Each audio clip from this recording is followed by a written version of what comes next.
Kabanata 3871. Matapos makitang hindi makatwiran si Nellie Padlow, hindi napigilan ni Irene Johnson na magsalita. Anong ibig mong sabihin sa paninirang puri? Nagsasabi kami ng mga katotohanan dito. Nakatanggap ka ng mga bayad para sa pagpapagamot ng mga pasyente, ngunit nandito ka na nakikipagkita sa isang diyosa sa halip na gawin ang iyong trabaho. Hinayaan mong mabulok ang iyong pasyente sa emergency room sa loob ng kalahating oras, at pagkatapos ay tumanggi kang ibalik sa amin ang aming deposito. Anong uri ng moral ang mayroon ng isang ospital na ito? Hindi ito kahit isang ospital. Isa lang itong yungib ng mga magnanakaw. Inilabas ni Irene ang kanyang cellphone bago siya malamig na napabulalas. Ere-report ko ito sa FDA ngayon din. Kalmadong sinulyapan ni Harvey York si Nellie bago niya sinenyasan si Julian York na panatilihing ligtas si Ellen Moreno. Ang malalakas na salita ni Irene ay nagparamdam kay Nellie na ito ay magiging isang mahirap na sitwasyon. Isang malamig na tingin ang ibinigay ni Nellie bago iwinagayway ang kanyang kamay, tinawag ang 12 ng mga security guard para palibutan si Harvey at ang iba pa. Pagkatapos, nasusuklam niyang ipinalakpak ang kanyang mga kamay at inilantad ang kanyang balingkinitang mga binti. Kailangan mong bayaran ang presyo para sa paggawa ng maling bagay dito sa Blackburn City Hospital. Lumuhad ka, aminin mo ang iyong pagkakamali, pagkatapos ay dilaan mo ang aking bota at magbayad ng $150,000 bilang kabayaran kay Dr. Bell. Pagkatapos lang ay pakakawalan ko kayo. Hindi ko gagawing mahirap ang mga bagay para sa iyo. Kung hindi mo gagawin ang sinabi ko, sisiguraduhin kong mananatiling nakakulong kayong lahat sa loob ng mahabang panahon. Ipapatapon ka namin pagkatapos mong umiyak at umiyak sa bilangguan sa loob ng 1 taon o higit pa. Malinaw, hindi ito ang unang pagkakataon na naharap si Nellie sa mga ganitong sitwasyon. Kaya naman parang naranasan na niya. Ang bawat tagalabas na nagdudulot ng gulo sa ospital ay magiging pareho. Si Rain Bell at ang iba ay masayang ngumisi matapos makita ang tanawin. Akala nila ay nakilala na ni Harvey ang kanyang kapareha. How dare isang tao na hindi isang kilalang tao sa lungsod na magpakitang gilas dito? Gaano siya katanga? Lubos mong nilabag ang batas. Tatawag ako ng pulis, malamig na bulalas ni Irene. Sampal. Humakbang si Nellie at sinampal ang mukha ni Irene bago pa man siya makapag-react. Sino ang nagbigay sa iyo ng lakas ng loob para gawin iyon? May sasabihin ako sa iyo. Walang magagawa ang mga pulis dito.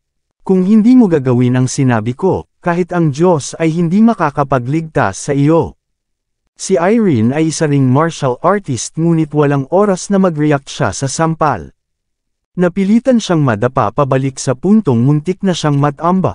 Ito ay isang kakila-kilabot na tanawin. Bam! Walang alinlangan na sinipa ni Harvey si Nellie sa tiyan.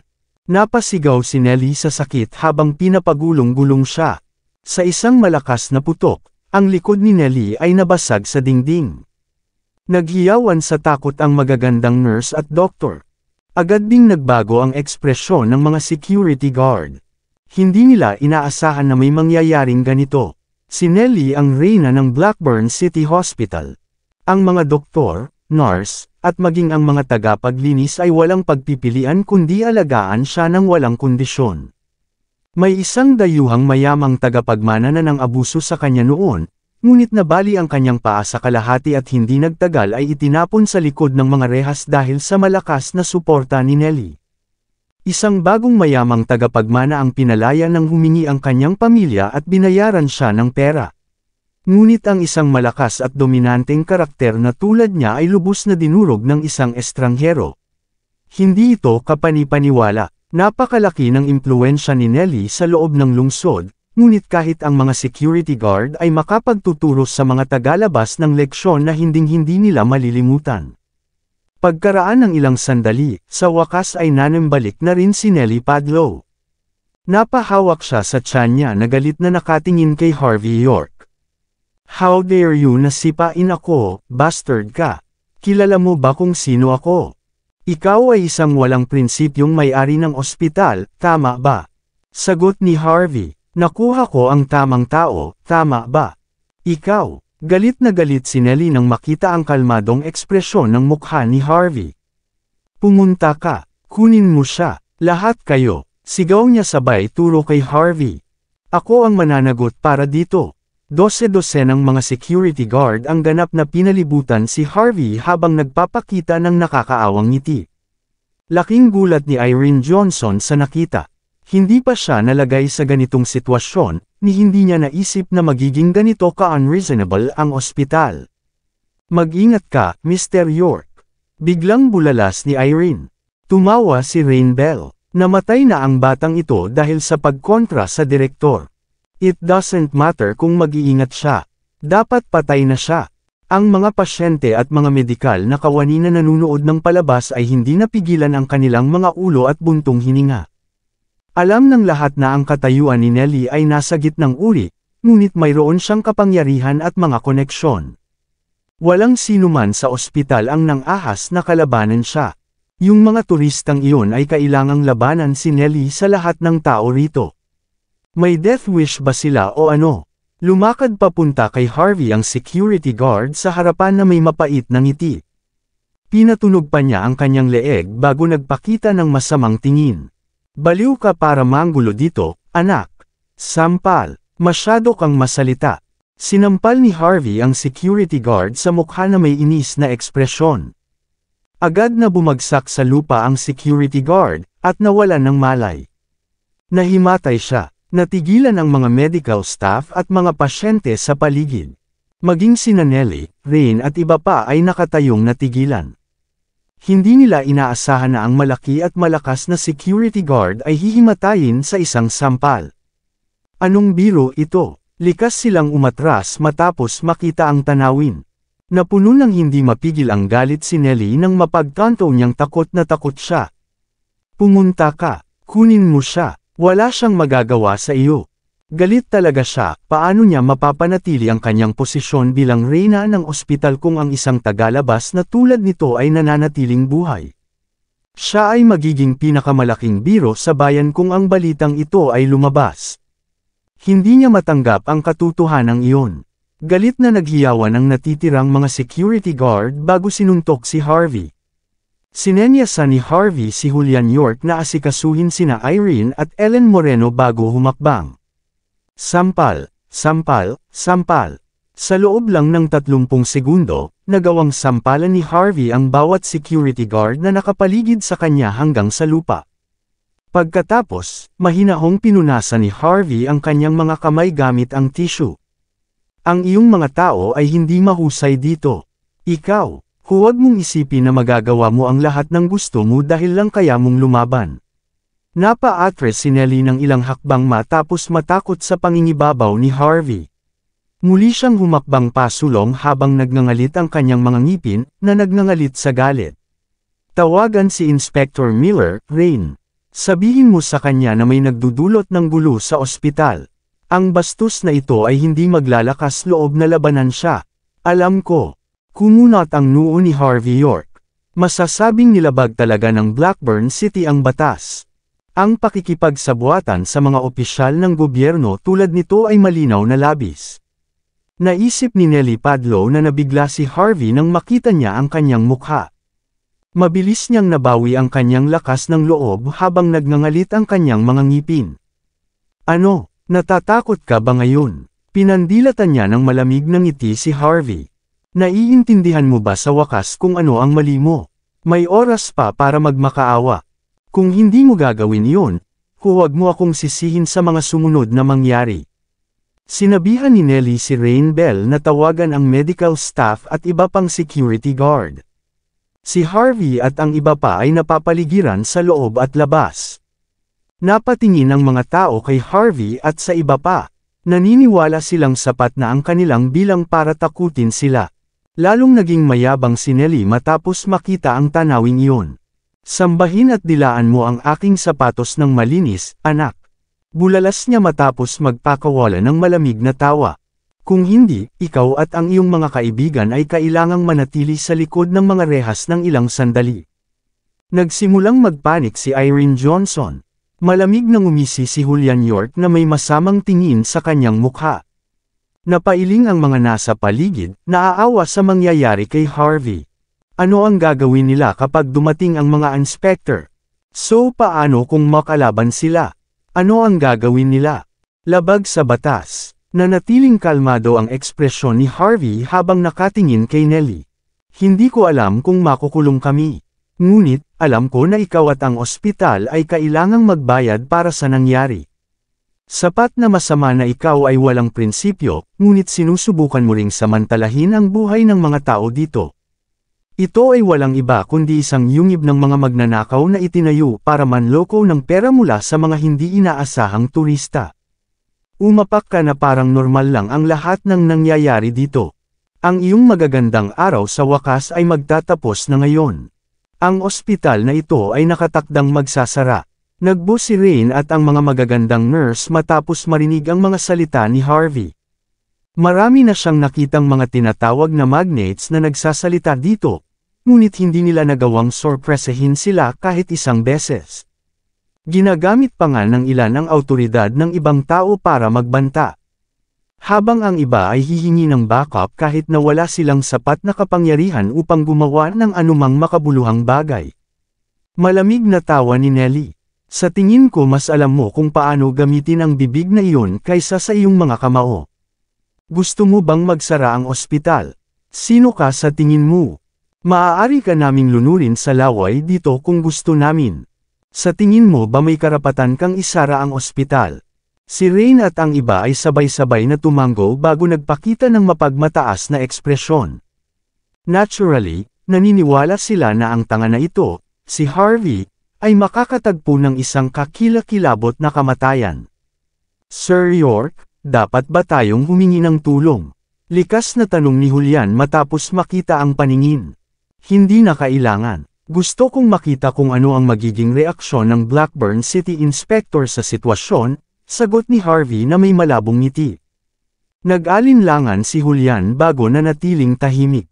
Maya-maya pa ay narinig na ang tunog ng mga makina sa pasukan ng ospital.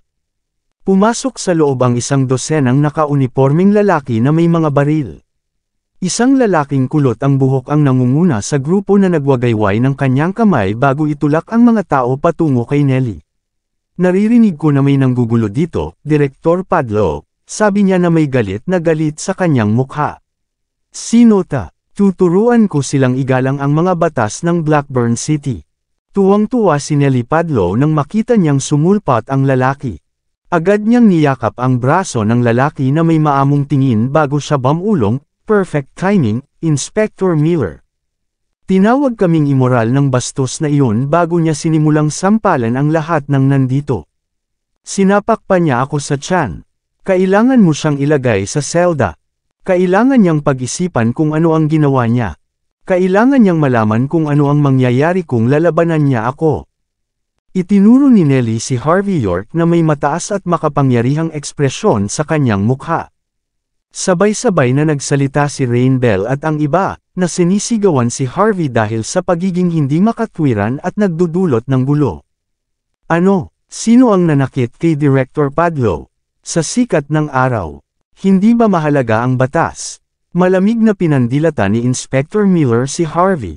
Napagtanto na si Harvey ay hindi mula sa South Seas, tumawa si Inspector Miller.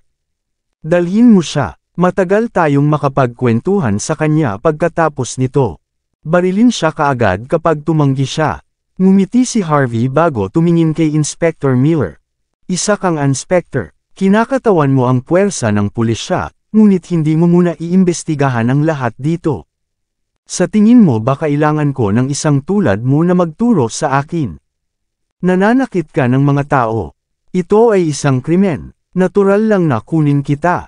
Siyempre, maaari mong piliin na huwag sumunod. Pero kung gagawin mo, kailangan kitang barilin dito. Itinaas ni Inspector Miller ang kanyang boses ng may dignidad habang iniabot ang kanyang kamay upang tapikin si Harvey sa mukha. Inalis ni Harvey ang kamay bago sumulyap kay Inspector Miller. Tumawag ka. Natigilan si Julian York. Naintindihan niya ang ibig sabihin ni Harvey pagkatapos noon.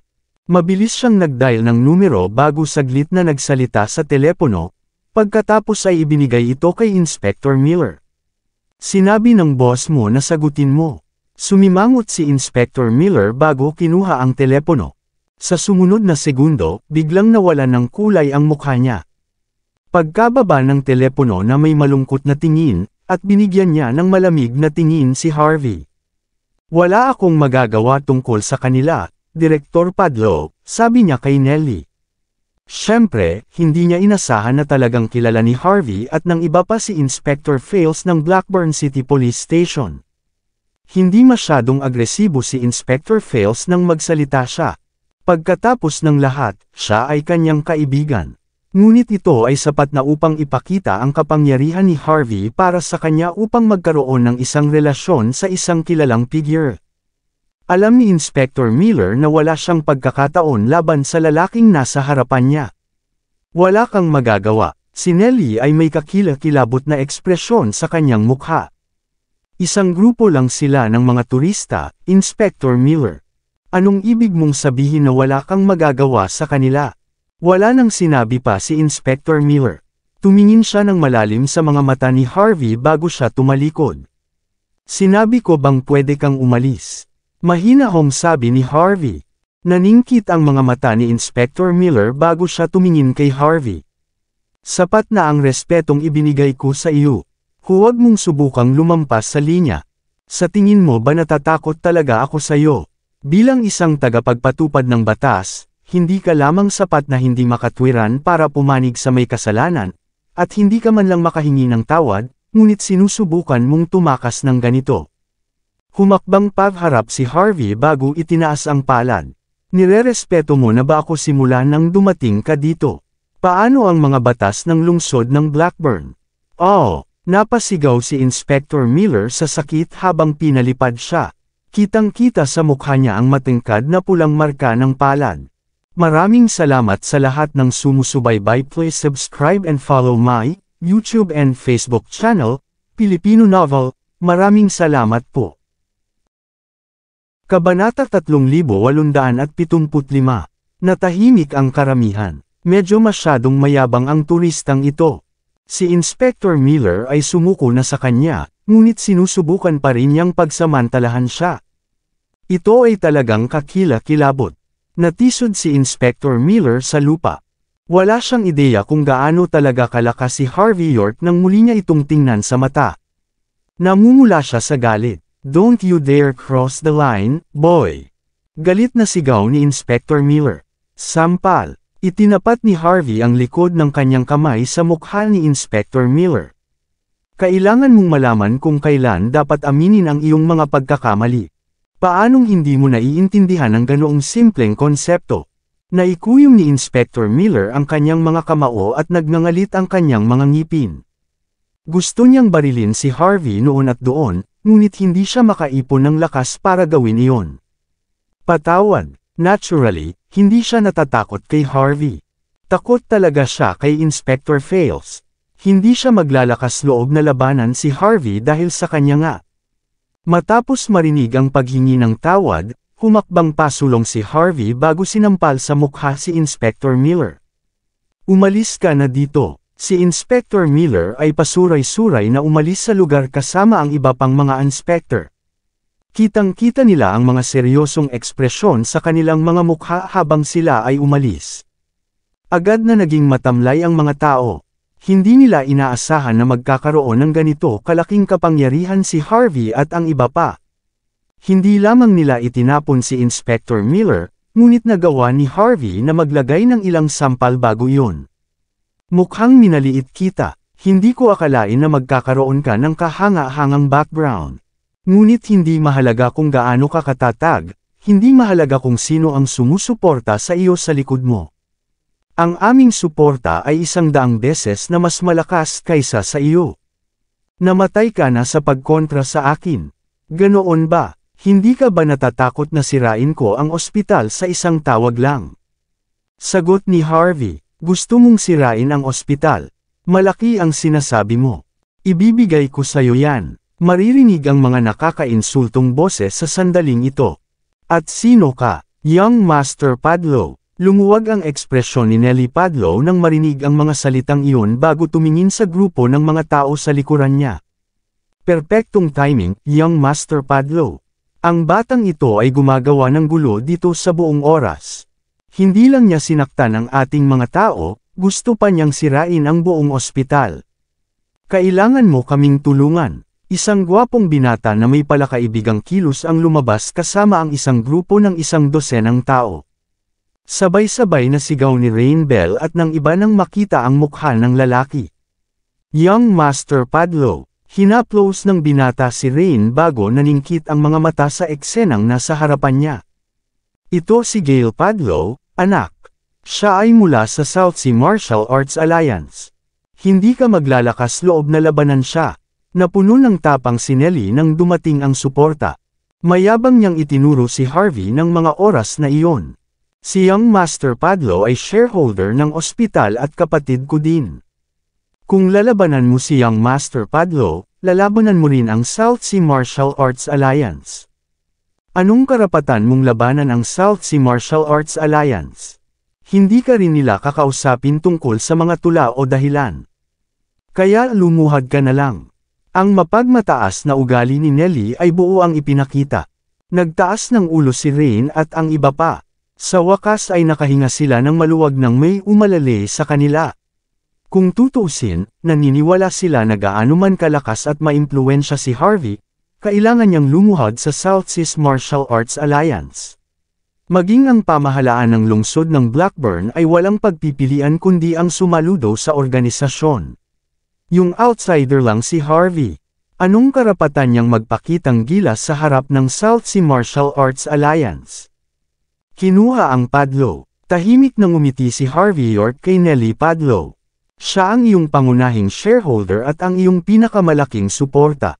Tama iyan. Natatakot ka na ba? Mas mabuting lumuhad ka at dilaan mo ang aking sapatos na malinis ngayon. Hayaan mong baliin ko ang iyong binti, at 1.5 milyon ang sa pinsala.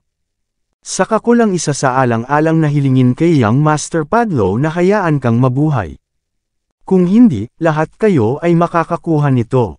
Naiinis na ekspresyon ang ipinakita ni Nelly. Akala niya ay totoong mababa si Harvey kumpara kay Young Master Padlo at sa South Sea Martial Arts Alliance. Sir York, si Young Master Padlo ang nangungunang talento ng South Sea Martial Arts Alliance. Ang kanyang ama ay ang representante na pinuno ng Blackburn City Martial Arts Alliance. Medyo masakit siyang harapin. Tumango lang si Harvey na may ngiti sa labi. Hindi mahalaga, mga clown lang sila, mga clown lang. Malamig na ngumuso si Nelly matapos marinig ang mga salita ni Harvey. Sino ang nagbigay sa iyo ng lakas ng loob para magsabi ng ganyan? Alam mo ba kung sino kami? Ito ang anak na babae ng deputy leader ng Blackburn City Martial Arts Alliance. Ito ang pinakamahusay na mga talento ng organisasyon. At isa itong exchange student na pinadala ng South Sea Martial Arts Alliance. Hindi lamang kami mga mahusay na mandirigma, ngunit ang aming awtoridad ay napakalaki. How dare a child like you call us clowns? Ang isang grupo ng mga tao ay humakbang pasulong habang sila ay nasusuklam na tinititigan si Harvey na may malamig na ngiti. Baliw ka, boy. Magbabayad ka pa rin ng mabigat na halaga kahit na hindi ka mamatay dito. Naturally, binalak ng mga lalaki na gawin ang anumang gusto nila kay Harvey at sa iba pa tulad ng isda sa isang chopping board. Maraming mga dilag ang tumingin ng masama kay Harvey, iniisip na siya ay isang hangal na tao na gustong mamatay dahil sa pagpukaw ng mga kilalang tao. Bago pa man makapagsalita si Harvey, humakbang pasulong si Young Master Padlo bago siya nagpakita ng mapaglarong ngiti. Sinuri niya si Harvey bago tinapik ang ulo niya. Natural na kilala niya kung sino si Harvey. Iniisip ko kung sino iyon. Ikaw si Harvey York. Patuloy pa rin ang pang-iinsulto ni Nelly kay Harvey bago siya tumahimik. Kilala mo ang lalaking ito, Young Master Padlo? Tanong ni Nelly ng likas. Siyempre, bakit hindi? Isang matamis na ngiti ang ipinakita ni Gail. Inimbitahan ni Miss Cobb ang ekspertong martial artist na ito mula sa bansa H. Hindi lang siya very skilled, pero napakalaki din ng identity niya. Ang mga ordinaryong tao ay walang karapatang hamunin ang kanyang awtoridad. Director Padlo, para sa kapakanan ng relasyon namin ni Sir York, bakit hindi mo ako hayaang hawakan ito? Natigilan si Nelly bago siya bahagyang tumango habang binigyan ng kakaibang tingin si Harvey. Hindi niya inaasahan na si Harvey ay may koneksyon sa isang tao mula sa isa sa mga dakilang pamilya ng South Seas. Lahat ng mga kaibigan ni Gale ay may mga cute na ekspresyon sa likod niya. Obviously, narinig din nila ang kwento tungkol kay Harvey mula kay Gale. Paano ito, Mr. York? Mapait na ekspresyon ang ipinakita ni Gale. Dahil nagdulot ka ng napakaraming problema at nasaktan ang napakaraming tao dito, nararapat lamang na humingi ng kabayaran mula sa iyo, tama ba? Iniinsulto mo pa si Director Padlo dito sa pagiging immoral. Hindi dapat mahirap para sa iyo na magpakumbaba sa harap niya bilang paghingi ng tawad. Magbayad ng $150,000 at lumuhad sa harap niya, at magpapanggap kaming walang nangyari ngayon. Maganda ba ito sa iyo? Kalmadong ngumiti si Harvey York bago sinukat si Gale Padlo. Paano kung hindi ko gusto? Naglakas loob ka bang salungatin ang aking mabuting hangarin? Binigyan siya ni Gale ng mapaglarong tingin, na parang nakikipaglaro ng pusa at daga kay Harvey. Gusto niyang tanggihan ni Harvey ang alok sa simula pa lang. Kung gayon, pasensya na, ngunit hindi kita kayang bitawan para sa kapakanan ni Miss Cobb. Ang aking reputasyon ay ganap na masisira kung gagawin ko iyon. Si Nelly at ang iba ay nagpakita ng pagkasuklam matapos marinig ang mga salitang iyon. Nagpapakitang gilas pa siya sa harap ni Young Master Padlo. Siya ay literal na nakatayo sa harap ng kamatayan ngayon. Di ka pa rin umaatres matapos kang bigyan ng paraan ni Young Master Padlo. Tiyak na sasaktan ka ng matalas mong dila. Ikan-away ni Gale ang kanyang kamay bago ang isang dosenang nakadamit na tao ay umahan mula sa likuran. Bawat isa sa kanila ay may mabangis na ekspresyon sa kanilang mga mukha habang nagbubunot sila ng kanilang mga espada. Nagtawanan sina Nelly, Rain at iba pa sa nakita. Maangas na ekspresyon ang suot ni Gale, na para bang siya ang hari ng mundo. Baliin mo ang paa niya. Paluhudan mo siya, bulalas ni Gale habang malamig na winuwagayway ang kamay. Kung tumanggi siya, patayin ka agad. Ang 4 na disipulo mula sa Martial Arts Alliance ay humakbang pasulong bago itinutok ang dulo ng kanilang mga espada sa ulo ni Harvey. May naglabas pa ng baseball bat, handa nang baliin ang binti ni Harvey. Naging malamig ang tingin ni Julian York. Gusto niyang humakbang para kay Harvey sa oras na ito. Pero winagayway ni Harvey ang kamay niya. Siya at si Julian ay ganap na maayos sa pakikipaglaban. Pero masama kung hatakin sina Irene Johnson at Ellen Moreno sa laban. Hindi niya gustong makakita ng ganito. Na-curious ako. Humakbang si Harvey habang hindi pinapansin ang espadang nakatutok sa kanya. Sinusubukan mo bang pumunta sa akin para sa insidente ng pamilya Cobb? O pinapaalis mo ako dahil teritoryo mo ito? May pagkakaiba ba? Isang matamis na ngiti ang ipinakita ni Gale. Siyempre, kung ginagawa mo ito dahil sa selos, pagtatawanan kita sa pagiging walang muwang. Kung ipinaglalaban mo ang iyong lupain, kahit papaano ay palakpakan kita sa pagkakaroon ng lakas ng loob, sagot ni Harvey. Lakas ng loob. Tumawa lang si Gale. Wala itong ibig sabihin sa akin. Tapos, nag-wave ng kamay si Gale. Baliin mo ang kanyang mga paa. Itigil ang pag-aaksaya ng oras. Subukan mo kung maglakas loob ka. Mabibilis na yabag ang tumunog bago umalangaw mula sa likuran ng isang kaaya-aya ngunit malayong boses. Sinubukan ng ilang alagad na hadlangan ang daan, ngunit walang awa silang itinulak sa tabi. Ang karamihan ay walang pagpipilian kundi ang magbigay daan. Ang isang payat at magandang mukhang binibini ay maaaring isang tagapagkita na naglalakad palabas. Sumunod sa tabi niya ang ilang pinagkakatiwalaang underlings. Siya ay walang iba kundi ang may bahay ng pamilyang Cobb, si Cathy Cobb mismo. Tumingin ng diretsyo si Cathy kay Harvey. Nakahinga siya ng maluwag matapos makumpirmang buo pa rin siya. Kumunat ang noo ni Gale. Bakit ka nandito, Cathy? Natigilan si Nelly. Cathy Cobb. Miss Cobb, sino pa ang magkasabay? Hindi na pinansin ni Cathy ang iba at lumakad patungo kay Harvey na may malamig na ekspresyon. Balita ko binabalak mong baliin ang binti ng lalaki ko, sabi ni Cathy, na nanlilisik kay Gale. Hindi ka pa rin lumuhod. Agad na humingi ng tawad. Sino ang nagbigay sa iyo ng karapatan? Iyong lalaki. Parang mahina ang boses ni Cathy Cobb, ngunit lahat ay nagulat nang marinig ang mga salitang iyon. Pagkatapos ng lahat, napakalaki ng pagkakakilanlan ni Cathy. Ang pamilya Cobb ay hindi na malakas, ngunit ang kanilang awtoridad ay maliwanag pa rin. At bilang kasalukuyang pinuno ng Cobb Family Head House sa suporta ni Dean Cobb. Nakakamangha din ang lakas nila. Bukod sa pamilya Lee at pamilya Moreno, walang sino man sa Blackburn City ang manggahas na tumayo kay Harvey habang siya ay pinuprotektahan ni Cathy. Ang pagkakakilanlan ni Gale Padlo ay medyo kakaiba. Anak siya ng deputy leader ng Blackburn City Martial Alliance. Ngunit hindi siya makagalaw kung pipilitin din ni Cathy na ipagtanggol si Harvey.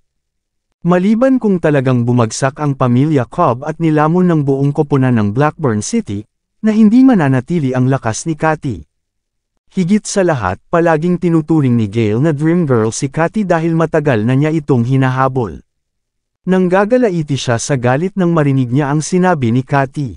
Miss Cobb, bulalas ni Gale habang humahakbang pasulong. Alam nating dalawa kung saan nanggaling ang bastos na ito. Nagpunta ka dito para lang protektahan siya. Naisip mo na ba ang kahihinatnan ng paggawa ng ganyan? Dapat alam mo rin kung sino ka. Ilalagay mo siya sa matinding panganib para sa pampublikong pag-anunsyo nito. Sigurado ka bang gusto mong gawin ito? Of course, malamig na sagot ni Cathy. Si Harvey ang lalaki ko, at iyon lang ang katotohanan. Ang sinumang magtangkang hawakan ito ay kailangang lampasan muna ang aking bangkay. Gusto mo bang subukan? Agad na nagdilim ang mukha ni Gale. Huwag mong subukang lumampas sa linya dahil lang alam mong naaakit ako sa iyo, Cathy. Hindi mo mapoprotektahan ang lalaking ito ng mag-isa. Sampal, nagpakita ng malamig na ekspresyon si Cathy habang hinampas si Gale sa lupa. Sigurado ka ba dyan? Subukan natin ito, di ba? Ikaw. Tinakpan ni Gale ang mukha niya habang paatres ng paatres. Hindi niya inaasahan na sasampalan siya ni Cathy para lang maprotektahan ang isang random stranger. Sampal. Ibinaba ni Cathy ang likod ng kanyang kamay pasulong. Lalamunan mo ba ang iyong mga salita? Tama na, Cathy. Galit na sigaw ni Gale. Sampal. Patuloy na sinampal ni Cathy si Gale. Nakitang tumulo ang dugo sa sulok ng kanyang bibig sa mga oras na ito. Ang sinumang lalaban kay Harvey sa Blackburn City ay ituring na kaaway ng aking lolo, si Dean Cobb, at ako. Hindi lang ikaw, at kahit ang pamilya Lee at ang pamilya Moreno ay may karapatang tutulan ito. Sabi ko nga, si Gale ay lubos na hindi makapaniwala habang ang kanyang buong mukha ay namamaga na parang baboy. Natigilan ang mga tao matapos marinig ang mga salitang iyon. Alam ng lahat kung sino si Cathy. Ngunit hindi nila akalain na tatayo siya para kay Harvey sa mahirap na panahong ito para sa kanya at sa kanyang pamilya. Sapat na iyon para ipakita na mahalaga sa kanya si Harvey. Laking gulat ni Harvey na magiging ganito kalakas si Cathy, ngunit hindi nagtagal ay naging normal din ito. Napuno ng galit si Nellie at ang iba pa. Hindi nila akalain na magiging ganito kahirap ang pakikitungo lamang kay Harvey. Nakaramdam ng sobrang hiya si Gale Padlo habang nagngangalit ang kanyang mga ngipin. Mas mabuting pag-isipan mo itong mabuti, Cathy Cobb. Sa puntong ito, ang iyong lolo ay walang pinagkaiba sa isang lumpo. Ang iyong posisyon bilang pinuno ng bahay ay malamang na hindi magtatagal. May karapatan ka lang sabihin ang lahat ng ito dahil maraming humahabol sa iyo ngayon. Ang pamilyang Cobb ay hindi sapat na matapang para paalisan ka sa pamilya. Kung kumalat ang lahat ng sinabi mo, nang walang suporta ng young master. Anong uri ng awtoridad ang gagamitin mo sa pamilya? Gaano katagal sa tingin mo maaari mong ipagpatuloy ang paglalagay ng facade na ito? Sigurado ka bang mapapanatili mong ligtas ang taong ito? Galit na galit si Gale, ngunit nagawa pa rin niyang manatiling kalmado. Hindi siya makapaniwala na itatapon ni Cathy ang kaligtasan ng kanyang pamilya dahil sa isang lalaki. Gayunpaman, hindi ito tungkol sa takot. Ito ay tungkol sa halaga. Sasabihin ko ito ngayon at uulitin ko sa hinaharap, malamig na bulalas ni Cathy. Kahit narito ang buong pamilya ng Cobb, sasabihin ko pa rin sa lahat. Si Harvey ang lalaki ko, at kailangan nilang dumaan sa akin para makuha siya. Ikaw, nanggagalaiti sa galit si Gail habang nagngangalit ang kanyang mga ngipin. Ang tanging nararamdaman niya sa mga sandaling iyon ay galit na may halong selos. Siya ay isang lalaki mula sa country age. Bakit ka ba naakit sa kanya noong una? Malamig na bulalas ni Gail. Kahit na ayaw mong pakasalan ng sinuman, at least humanap ka ng mas magandang scapegoat kaysa doon. Sa tingin mo ba ay maniniwala kami na mayroon kang walang kwentang lalaking ito? Hindi na nakayanan ni Nellie Padlo ang tanawin. Hindi ko alam kung bakit mo pinuprotektahan ang lalaking ito, Miss Cobb. Sigaw niya pagkatapos humakbang pasulong. Ngunit kailangan niyang magbayad para sa paggawa ng gulo sa ospital. Sigurado ka bang gusto mong gampanan ang responsibilidad na ito? Naiintindihan mo ba ang mga kahihinatnan? Sampal, itinapat ni Cathy ang likod ng kanyang kamay sa mukha ni Nellie. Umalis ka sa daan. Kinakausap mo ba ako tungkol sa responsibilidad at kahihinatnan? May karapatan ka bang gawin iyon? Napuno ng galit si Nellie habang tinatakpan ang kanyang mukha. Tinamaan mo ako. Sa tingin mo magagawa mo lahat ng gusto mo. Hindi ko kaya. Ako ay kabilang sa isa sa mga dakilang pamilya ng South Seas. Sa tingin mo ba kami ay madaling i-target dahil lang sa tahimik kami? Malamig na tawa ni Cathy bago muling sinampal si Nellie. Matingkad na pulang palad ang nasa kanyang mukha habang nagpapakita ng mapaghiganting tingin, ngunit hindi pa rin siya makalaban. Tulad ng sinabi ni Cathy, kabilang pa rin siya sa pamilyang Cobb.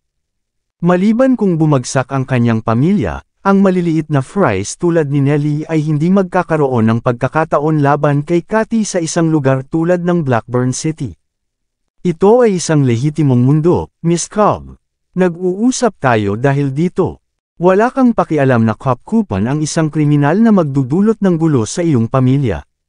Bulalas ng exchange student ng South Sea Martial Alliance. Bilang isang estudyante ng South Sea Martial Arts Alliance, dapat kong kondenahin ang iyong karumal-dumal na pag-uugali. Kahit magising si Elder Cobb ngayon, hindi niya mapapanatili na ligtas ang buong pamilya mo. Mas mabuting umalis ka na habang kaya mo pa.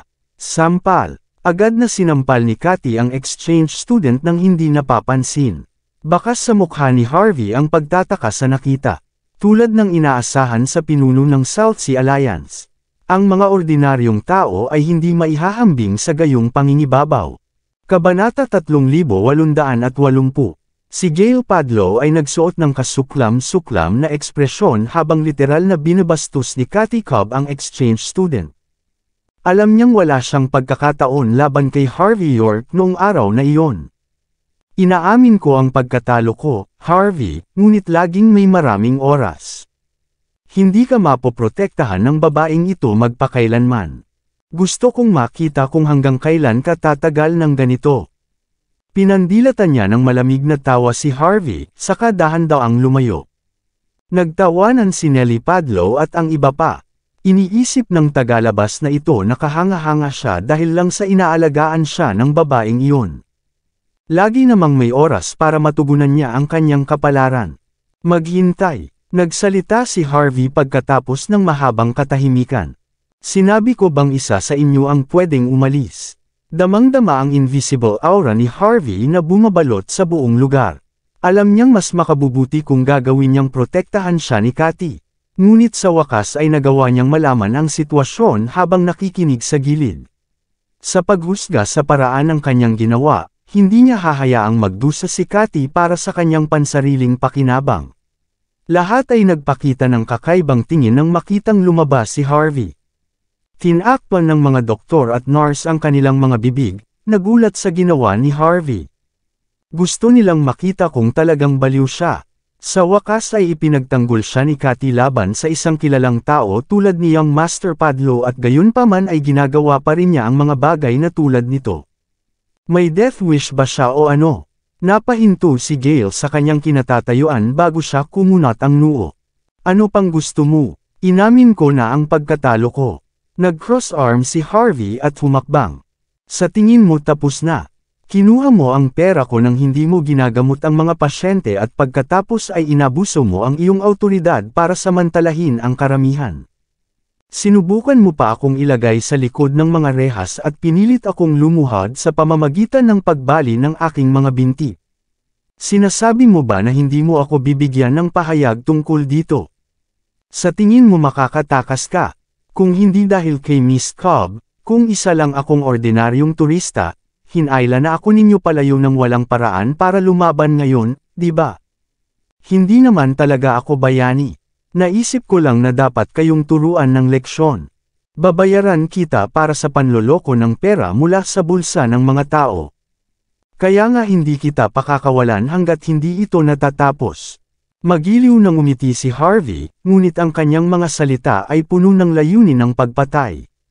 Si Gale at ang iba ay may nakakatakot na ekspresyon sa kanilang mga mukha. Natigilan si Cathy. Gusto niyang pigilan si Harvey, ngunit sa huli ay nagpasya siyang manahimik. Gusto niyang managot sa sitwasyon, pero pinigilan niya ang sarili ng gustong harapin ni Harvey ang sarili niya. At saka, naiintindihan niya ang gustong sabihin ni Harvey. Si Harvey ay hindi lamang tumayo para sa kanyang sarili sa puntong ito. Siya ay nanindigan para sa bawat isang tao mula sa bansa H na sinamantala sa bansang ito. Gusto niyang maunawaan ng mga taong iyon na ang mga tao sa bansa H ay hindi lang madaling mabiktima. Sa pamamagitan lamang ng pagtuturo sa kanila ng wastong aral ay magdadalawang isip sila bago labanan ang mga mamamayan ng bansa H. Gayunpaman, hindi ganoon din ang nararamdaman ni Gale. Agad siyang napalitan ng malamig na ekspresyon pagkatapos sukatin si Harvey ng kaunti.